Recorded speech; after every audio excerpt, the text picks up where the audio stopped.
Hi all, நார்வேல இப்போ temperature வந்து -7 to -10 degree வரை மாறி மாறி போயிட்டு இருக்குது.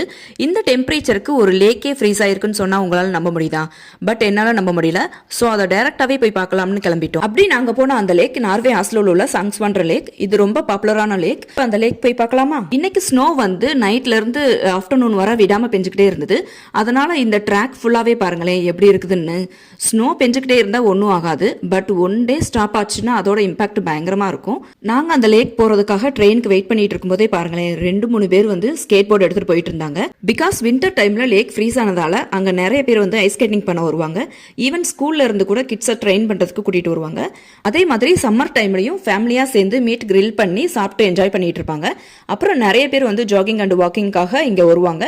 ஈவன் பெட்ஸ்லாம் வந்து சம்மரை விட இந்த வின்டர் டைமில் தான் பயங்கரமாக என்ஜாய் பண்ணணும்னா பார்த்துக்கோங்களேன். இப்போ வின்டர் அண்ட் சம்மர் டைமில் இந்த லேக் எப்படி இருக்குதுன்னு பார்க்கலாமா? சம்மர் டைம்ல இப்படி இருந்த லேக் வின்டர் டைம்ல எப்படி இருக்குதுன்னு பாருங்களேன். இந்த லேக்குக்கு என்ட்ரன்ஸ் ஃபீ எதுவும் கிடையாது. தென் ஹாட்டா ஏதாவது சாப்பிடணும்னா அங்கே என்ட்ரன்ஸ்லேயே வந்து இந்த ஸ்டோர் இருக்குது. அப்புறம் அங்கேயே பீப்புள் யூஸ் பண்றதுக்கு ரெஸ்ட் ரூம் கூட இருக்குது. ஸோ தாராளமாக என்ஜாய் பண்ணலாம். இப்போ நான் அந்த லேக் மேலே நடந்து போயிட்டு இருக்கேன்னு என்னாலேயே நம்ப முடியல.